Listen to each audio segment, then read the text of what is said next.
सर्वशक्तिमान परमेश्वर के वचनों के पाठों का संग्रह।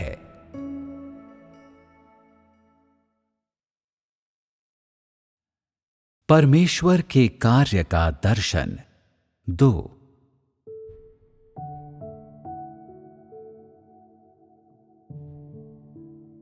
अनुग्रह के युग में पश्चाताप के सुसमाचार का उपदेश दिया गया और कहा गया कि यदि मनुष्य विश्वास करता है तो उसे बचाया जाएगा। आज कोई इन वचनों को नहीं बोलता है और ऐसी चीजें पुरानी हो गई हैं। उस समय यीशु का कार्य समस्त मानव जाति के छुटकारे का था। उन सभी के पापों को क्षमा कर दिया गया था जो उसमें विश्वास करते थे। जब तुम उस पर विश्वास करते, वो तुम्हें छुटकारा देता। यदि तुम उस पर विश्वास करते तो तुम पापी नहीं रह जाते। तुम अपने पापों से मुक्त हो जाते।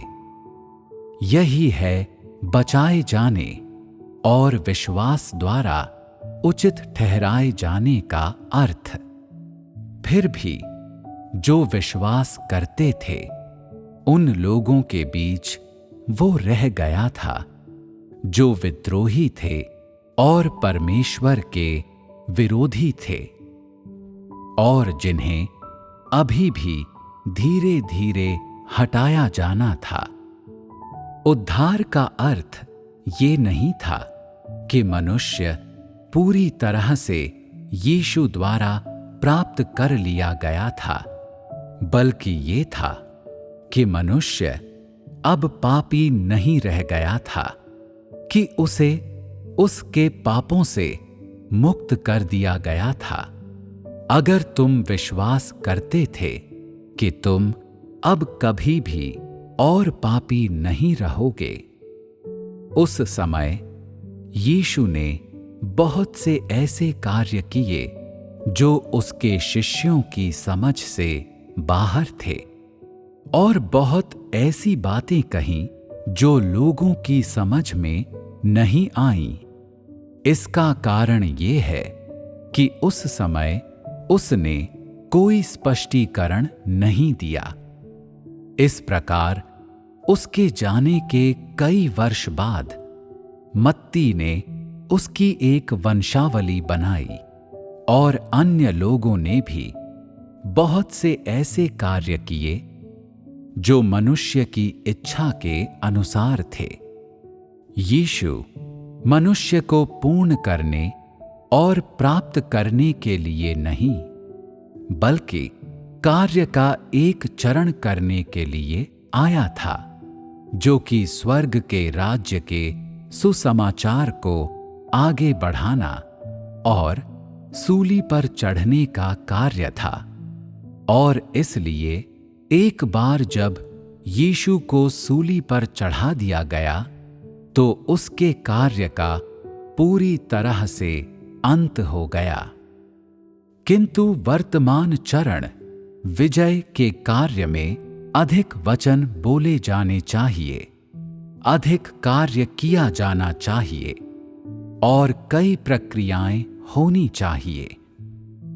इसलिए भी यीशु और यहोवा के कार्यों के रहस्य प्रकट होने चाहिए ताकि सभी लोगों को अपने विश्वास में समझ और स्पष्टता मिल जाए, क्योंकि ये अंत के दिनों का कार्य है और अंत के दिन परमेश्वर के कार्य की समाप्ति के हैं और इस कार्य के समापन का समय है।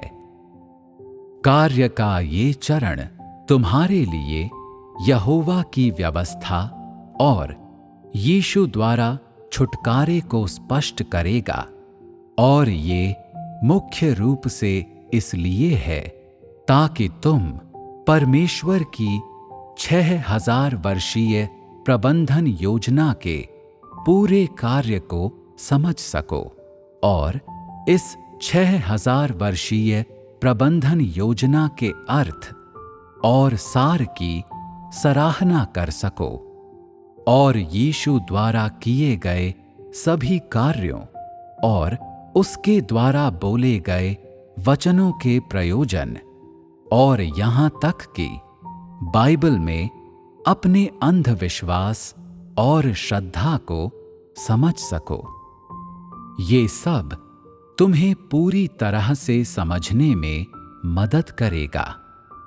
यीशु द्वारा किया गया कार्य और परमेश्वर का आज का कार्य दोनों तुम्हारी समझ में आ जाएंगे।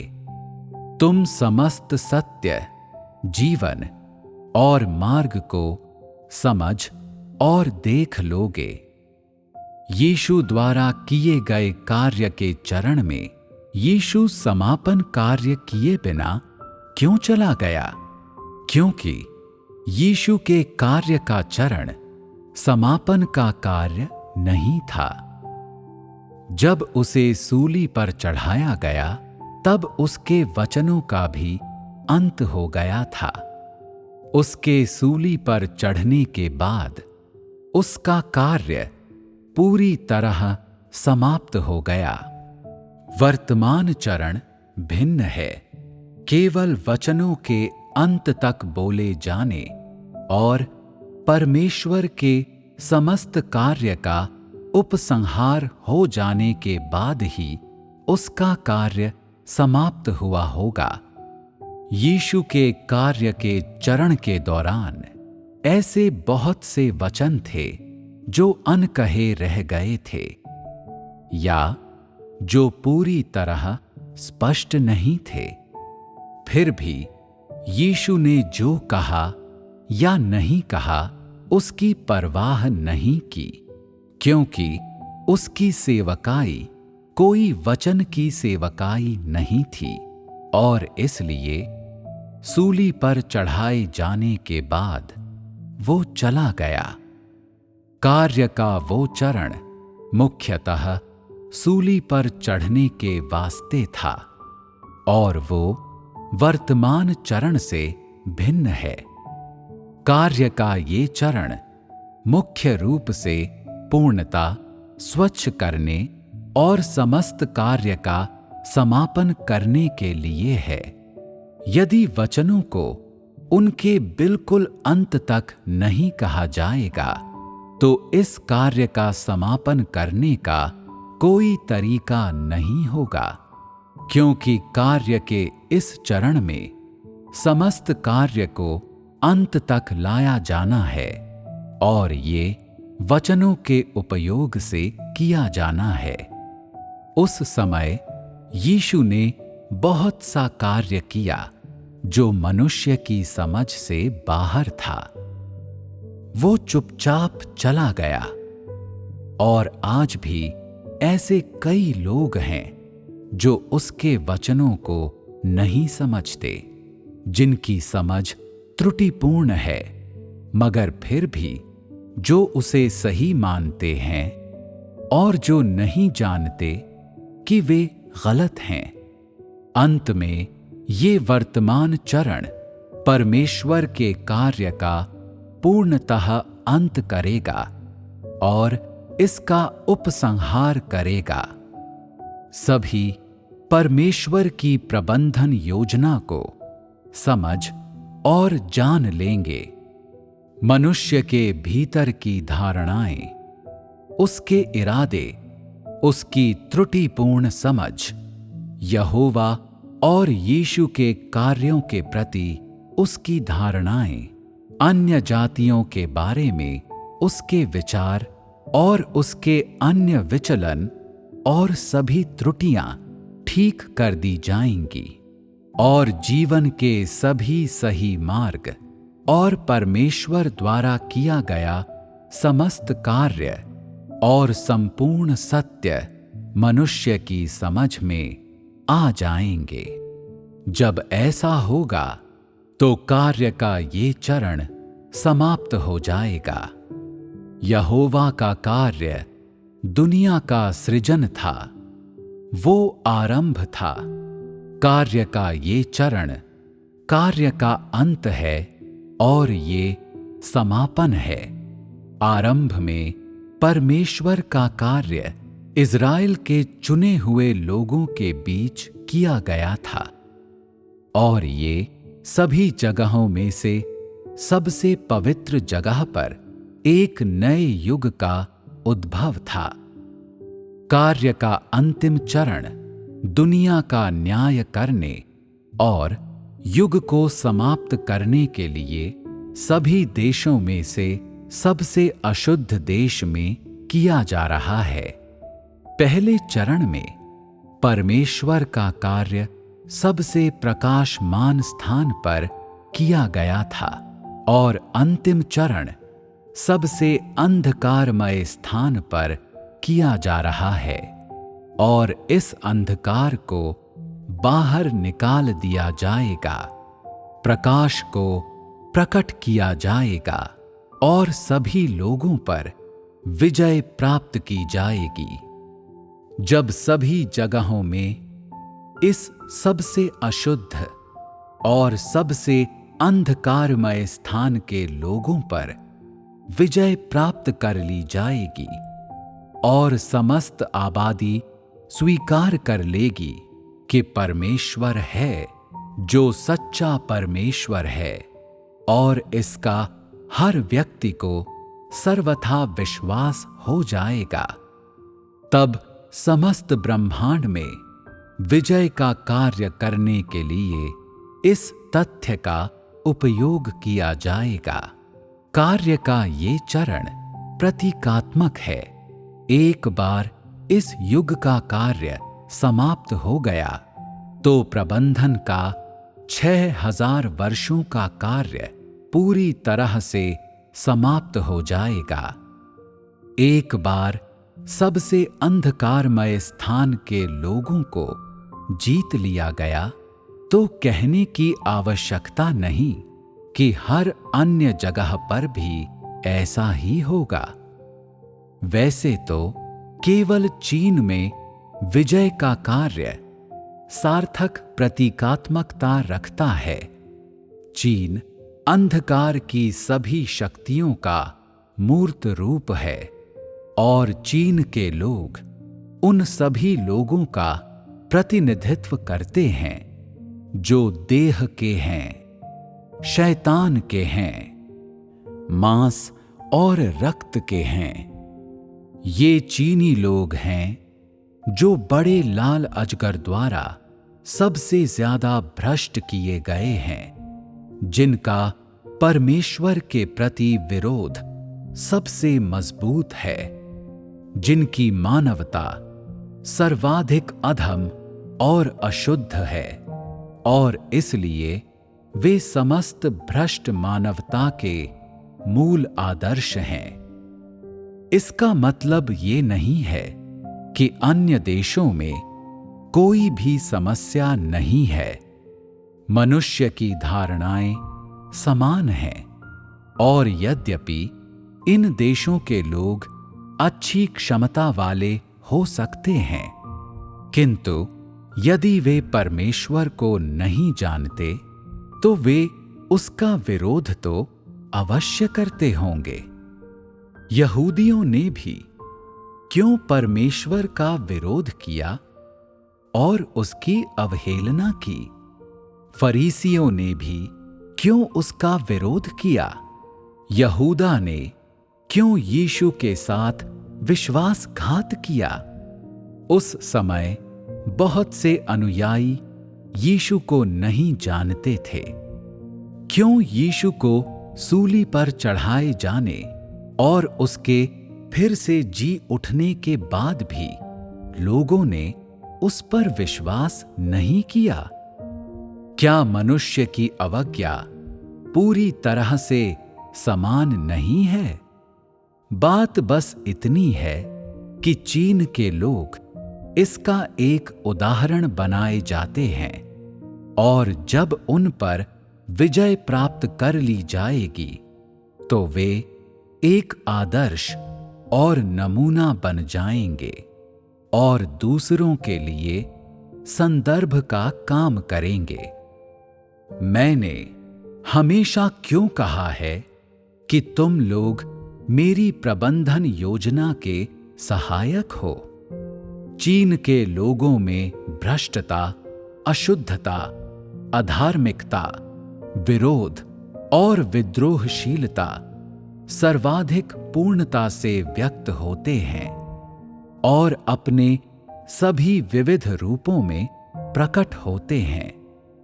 एक ओर वे खराब क्षमता के हैं और दूसरी ओर उनके जीवन और उनकी मानसिकता पिछड़े हुए हैं और उनकी आदतें, सामाजिक वातावरण, जन्म का परिवार सभी गरीब और सबसे पिछड़े हुए हैं। उनकी स्थिति भी निम्न है। इस स्थान में कार्य प्रतीकात्मक है और इस परीक्षा के कार्य को उसकी संपूर्णता में पूरा कर दिए जाने के बाद परमेश्वर का बाद का कार्य बहुत बेहतर तरीके से होगा।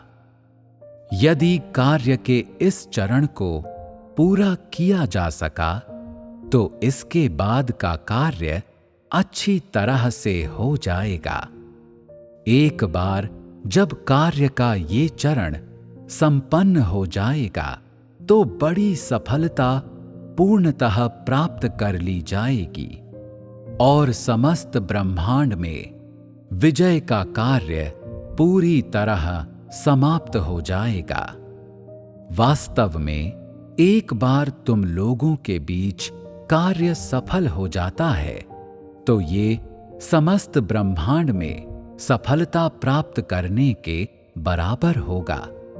यही इस बात का महत्व है कि क्यों मैं तुम लोगों को एक आदर्श और नमूने के रूप में कार्य करने को कहता हूं।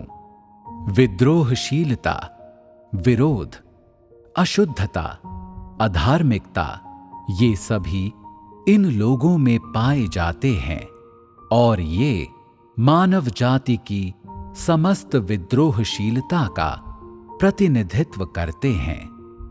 वे वास्तव में कुछ हैं। इस प्रकार उन्हें विजय के प्रतीक के रूप में लिया जाता है और एक बार जब वे जीत लिए गए तो वे स्वाभाविक रूप से दूसरों के लिए एक आदर्श और नमूने बन जाएंगे। इज़राइल में किए जा रहे पहले चरण की तुलना में कुछ भी अधिक प्रतीकात्मक नहीं था। इज़राइली सभी लोगों में से सबसे पवित्र और सबसे कम भ्रष्ट थे और इसलिए इस धरती में नए युग का प्रभात सर्वाधिक महत्व रखता था। ऐसा कहा जा सकता है कि मानव जाति के पूर्वज इज़राइल से आए और ये कि इज़राइल परमेश्वर के कार्य का जन्म स्थान था। आरंभ में ये लोग सर्वाधिक पवित्र थे और वे सभी यहोवा की उपासना करते थे और उनमें परमेश्वर का कार्य सबसे बड़ा परिणाम देने में सक्षम था। पूरी बाइबल में 2 युगों का कार्य दर्ज किया गया है। एक व्यवस्था के युग का कार्य था और एक अनुग्रह के युग का कार्य था। पुराने विधान में इज़राइलियों के लिए यहोवा के वचनों को और इज़राइल में उसके कार्यों को दर्ज किया गया है। नए विधान में यहूदिया में यीशु के कार्य को दर्ज किया गया है, किंतु बाइबल में कोई चीनी नाम क्यों नहीं है? क्योंकि परमेश्वर के कार्य के पहले 2 हिस्से इज़राइल में किए गए थे, क्योंकि इज़राइल के लोग चुने हुए लोग थे, जिसका अर्थ है कि वे यहोवा के कार्य को स्वीकार करने वाले सबसे पहले लोग थे। वे समस्त मानव जाति में सबसे कम भ्रष्ट थे और आरंभ में वे परमेश्वर की खोज करने और उसका आदर करने का मन रखने वाले लोग थे। वे यहोवा के वचनों का पालन करते थे और हमेशा मंदिर में सेवा करते थे और याजकीय लबादे या मुकुट पहनते थे। वे परमेश्वर की पूजा करने वाले सबसे आरंभिक लोग थे और उसके कार्य की सबसे आरंभिक विषय वस्तु थे। ये लोग संपूर्ण मानव जाति के लिए नमूने और आदर्श थे। वे पवित्रता और धार्मिकता के नमूने और आदर्श थे। अय्यूब, अब्राहम, लूत या पतरस और तीमुथियुस जैसे लोग, ये सभी इज़राइली थे और सर्वाधिक पवित्र नमूने और आदर्श थे। इज़राइल मानव जाति में से परमेश्वर की पूजा करने वाला सबसे आरंभिक देश था और किसी अन्य स्थान की तुलना में अधिक धर्मी लोग यहां से आते थे। परमेश्वर ने उन पर कार्य किया ताकि भविष्य में वो पूरी भूमि पर मानव जाति को बेहतर ढंग से प्रबंधित कर सकें। उनकी उपलब्धियां और यहोवा की उनकी आराधना की धार्मिकता दर्ज की गई ताकि वे अनुग्रह के युग के दौरान इज़राइल से बाहर के लोगों के लिए नमूनों और आदर्शों का काम कर सकें और उनकी क्रियाओं ने आज के दिन तक कई हजार वर्षों के कार्य को कायम रखा है। दुनिया की नींव के बाद परमेश्वर के कार्य का पहला चरण इज़राइल में पूरा किया गया था और इस प्रकार इज़राइल पृथ्वी पर परमेश्वर के कार्य का जन्म स्थान और पृथ्वी पर परमेश्वर के कार्य का आधार था। यीशु के कार्य ने पूरे यहूदिया को आवृत किया। उसके कार्य के दौरान यहूदिया के बाहर बहुत कम लोग इसके बारे में जानते थे, क्योंकि उसने यहूदिया से बाहर कोई कार्य नहीं किया।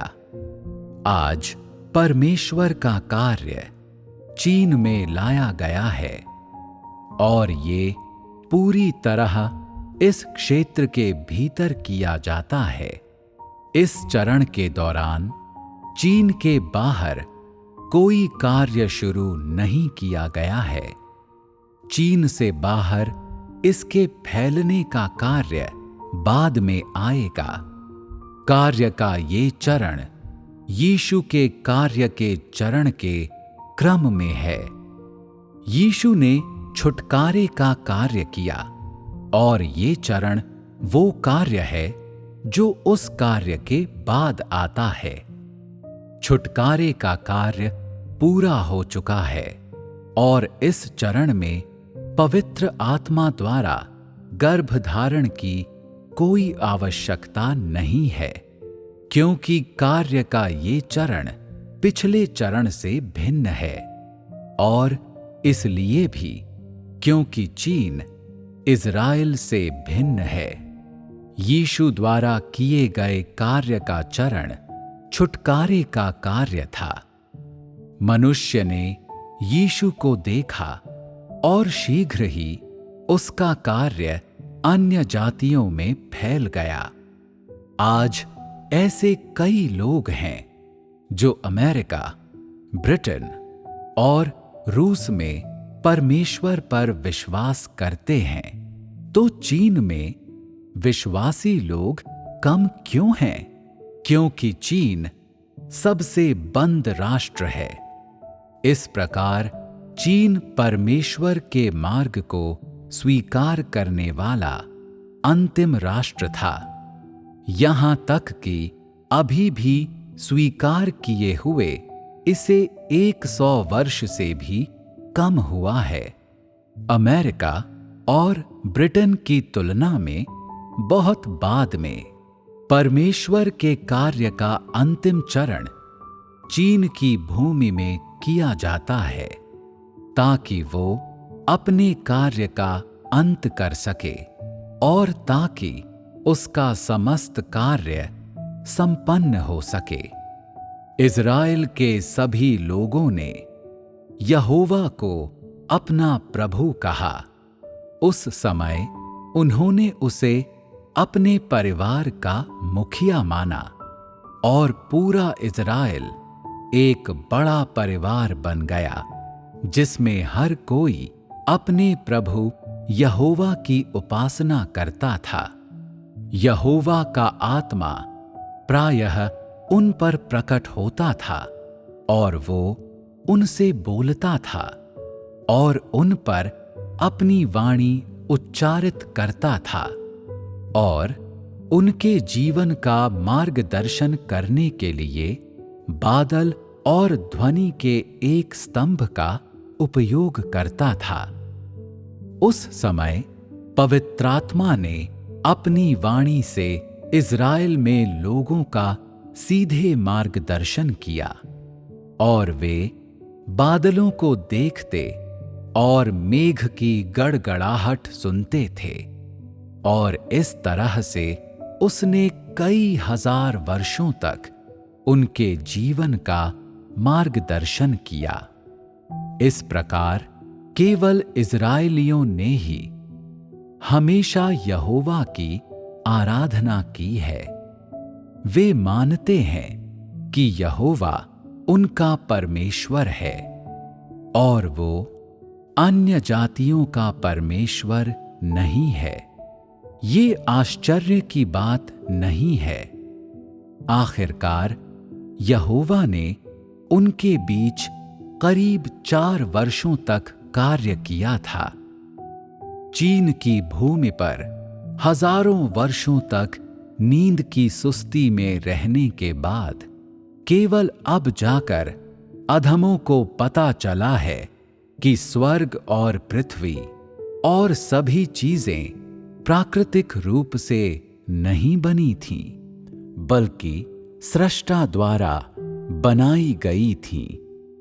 क्योंकि ये सुसमाचार विदेश से आया है, इसलिए वे सामंतवादी, प्रतिक्रियावादी मन मानते हैं कि वे सभी लोग जो इस सुसमाचार को स्वीकार करते हैं, वे विश्वासघाती हैं। वे ऐसे कायर हैं जिन्होंने अपने पूर्वज बुद्ध के साथ विश्वासघात किया है।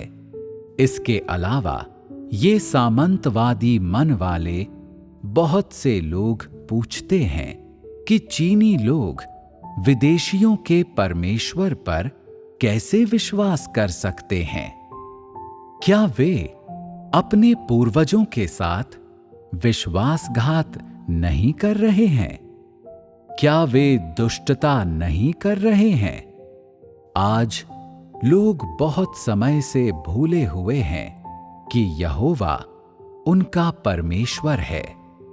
उन्होंने बहुत समय से सृष्टा को अपने मन में पीछे धकेल दिया है और इसके बजाय वे क्रमिक विकास में विश्वास करते हैं, जिसका अर्थ है कि मनुष्य का क्रमिक विकास वानर से हुआ है और ये कि प्राकृतिक दुनिया सहज रूप से अस्तित्व में आई। मानव जाति के द्वारा आनंद लिया जाने वाला समस्त अच्छा भोजन प्रकृति द्वारा प्रदान किया जाता है। मनुष्य के जीवन और मृत्यु का एक क्रम है और कोई परमेश्वर विद्यमान नहीं है। जो इन सभी पर शासन करता हो।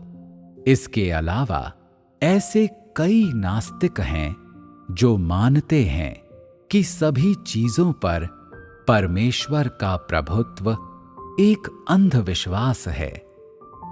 लेकिन क्या विज्ञान परमेश्वर के कार्य की जगह ले सकता है?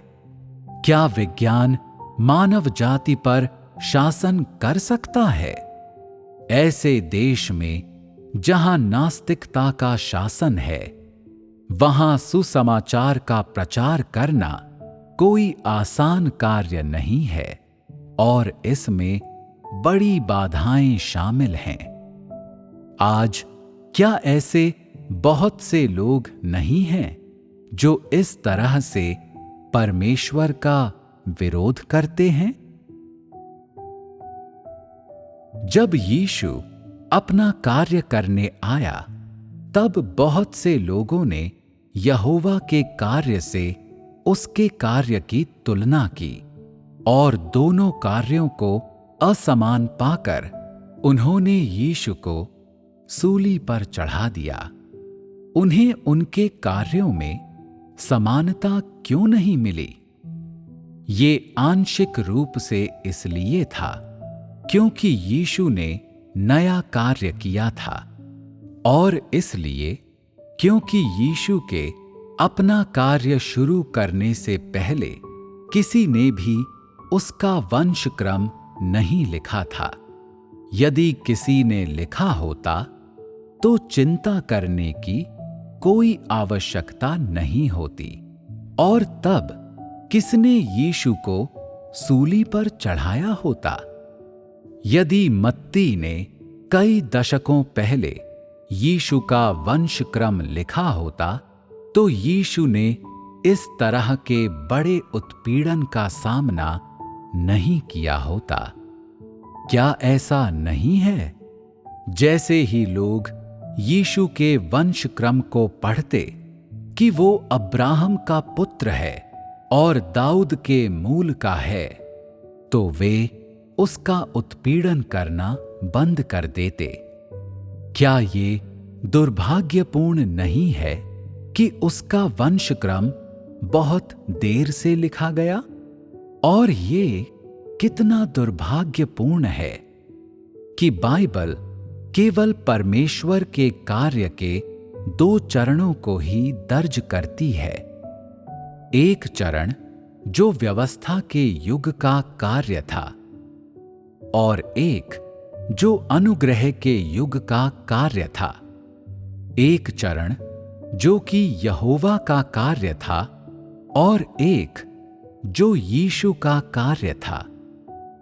कितना अच्छा होता यदि किसी महान नबी ने आज के कार्य के बारे में भविष्यवाणी की होती। बाइबल में अंत के दिनों का कार्य शीर्षक का एक अतिरिक्त खंड होता। क्या ये अधिक बेहतर नहीं होता? आज मनुष्य को इतनी कठिनाई में क्यों डाला जाना चाहिए? तुम लोगों का समय कितना मुश्किल रहा था। यदि कोई घृणा किए जाने के योग्य है तो वो यशायाह और दानियेल हैं, जिन्होंने अंत के दिनों की भविष्यवाणी नहीं की। और यदि किसी को दोषी ठहराया जाना है तो वो नए विधान के प्रेरित हैं, जिन्होंने परमेश्वर के दूसरे देहधारण के वंशक्रम को पहले सूचीबद्ध नहीं किया। ये कितने शर्म की बात है। तुम लोगों को साक्ष्य के लिए सभी जगह खोजना होगा और यहां तक कि छोटे छोटे वचनों के अंशों को खोजने के बाद भी तुम लोग ये नहीं बता सकते कि क्या वे वास्तव में साक्ष्य हैं। कितना शर्मनाक है। परमेश्वर अपने कार्य में इतना रहस्यात्मक क्यों है? आज बहुत से लोगों को अभी तक निर्णायक साक्ष्य नहीं मिले हैं, लेकिन वे इसे नकारने में भी असमर्थ हैं, तो उन्हें क्या करना चाहिए?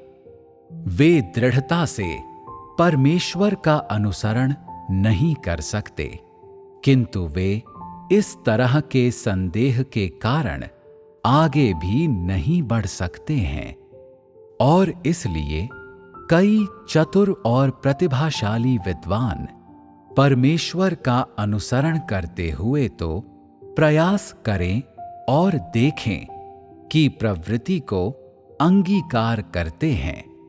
ये बहुत ज्यादा मुसीबत है।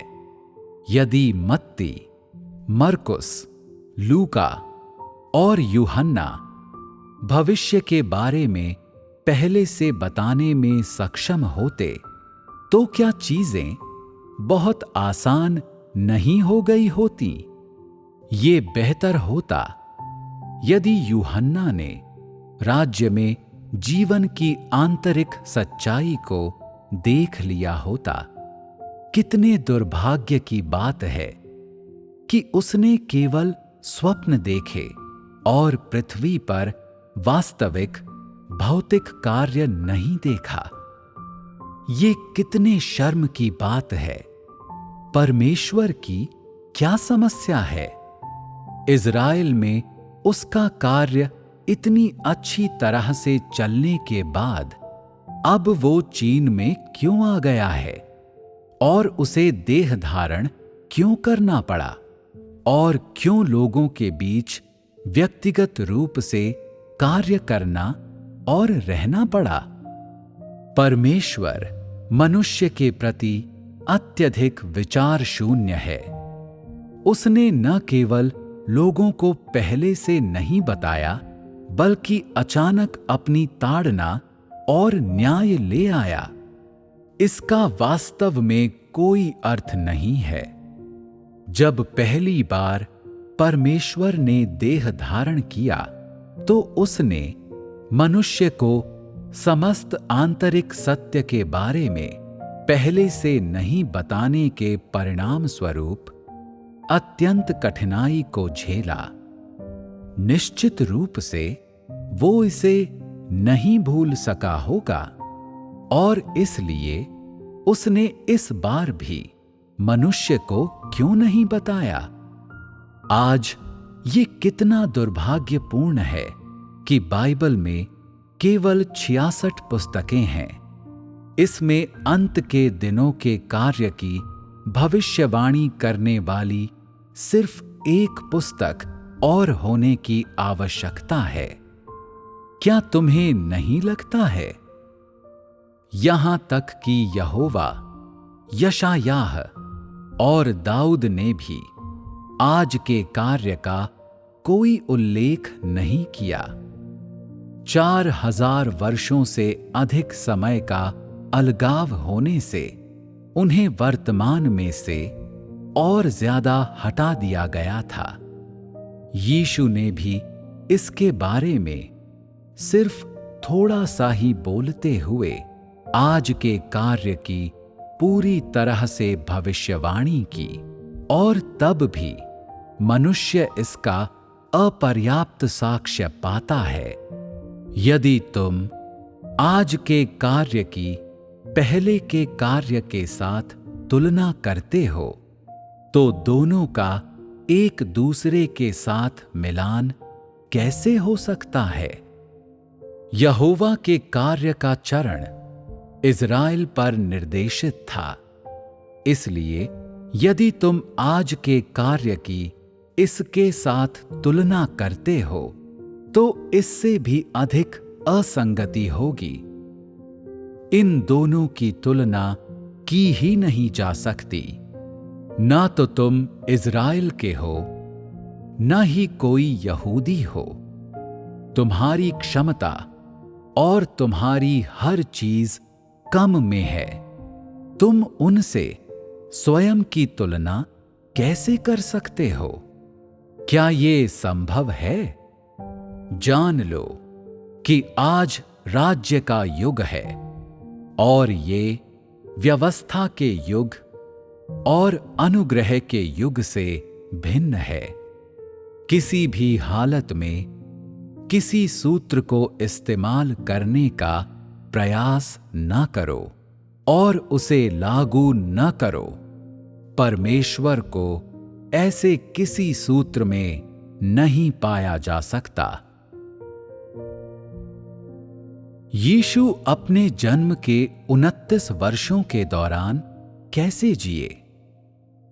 बाइबल में उसके बचपन और उसकी युवावस्था के बारे में कुछ भी दर्ज नहीं है। क्या तुम जानते हो कि उसका बचपन और युवावस्था किस तरह का था? क्या ऐसा हो सकता है कि उसका कोई बचपन या युवावस्था न रही हो और कि जब वो पैदा हुआ था तो वो पहले से ही 30 वर्ष का हो? तुम बहुत कम जानते हो, इसलिए अपने विचारों को प्रसारित करने में इतने लापरवाह मत बनो। इससे तुम्हारा कोई भला नहीं होता।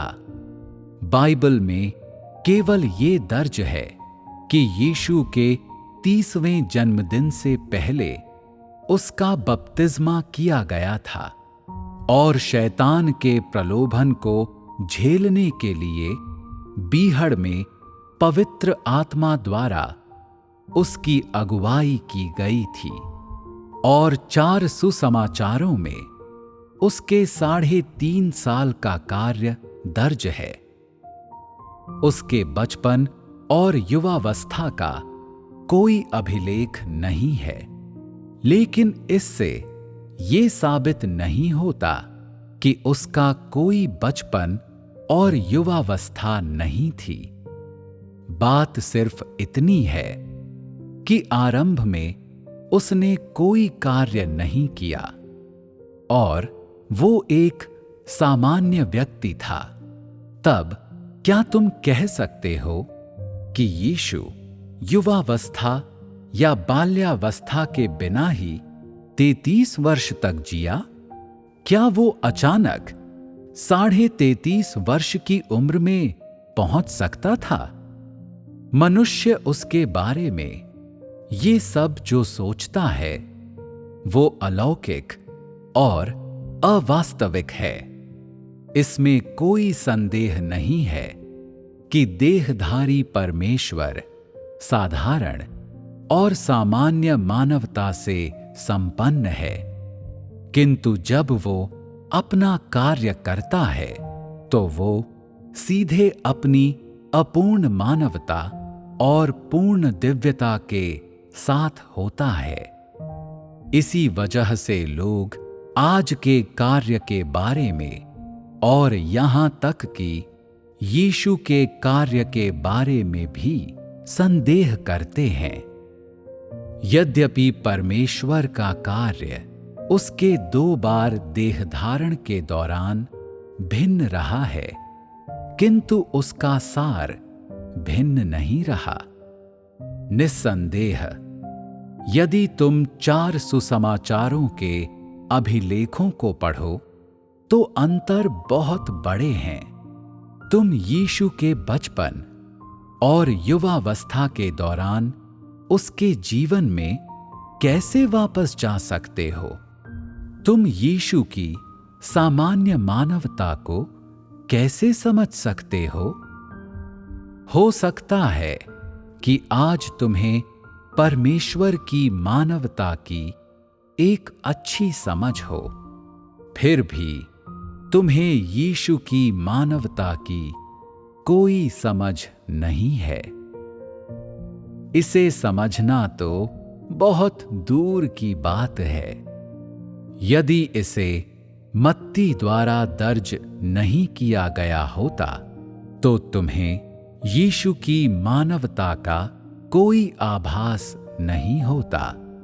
हो सकता है कि जब मैं तुम्हें यीशु की जिंदगी के दौरान उसकी कहानियों के बारे में बताऊंगा और तुम्हें यीशु के बचपन और युवावस्था के आंतरिक सत्य बताऊंगा तो तुम इनकार कर दो और कहो, नहीं, वो ऐसा नहीं हो सकता, उसमें कोई कमजोरी नहीं हो सकती, उसमें मानवता तो बहुत ही कम होनी चाहिए।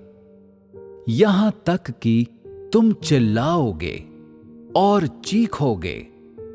ऐसा इसलिए है क्योंकि तुम यीशु को नहीं समझते हो कि तुम्हारे अंदर मेरे बारे में धारणाएं हैं। तुम यीशु का अत्यधिक दिव्य होना, उसके बारे में देह का कुछ भी न होना मानते हो, किंतु तथ्य तब भी तथ्य हैं। कोई भी तथ्यों की सच्चाई की अवहेलना में नहीं बोलना चाहता, क्योंकि जब मैं बोलता हूं तो ये सच्चाई के संबंध में होता है। ये अटकलें नहीं हैं, न ही ये भविष्यवाणी है। जान लो कि परमेश्वर बड़ी ऊंचाइयों तक उठ सकता है, और इतना ही नहीं, वो बड़ी गहराइयों में छिप सकता है। वो तुम्हारी बुद्धि द्वारा अकल्पनीय है। वो समस्त प्राणियों का परमेश्वर है और किसी विशेष व्यक्ति द्वारा कल्पित किया गया कोई व्यक्तिगत परमेश्वर नहीं है।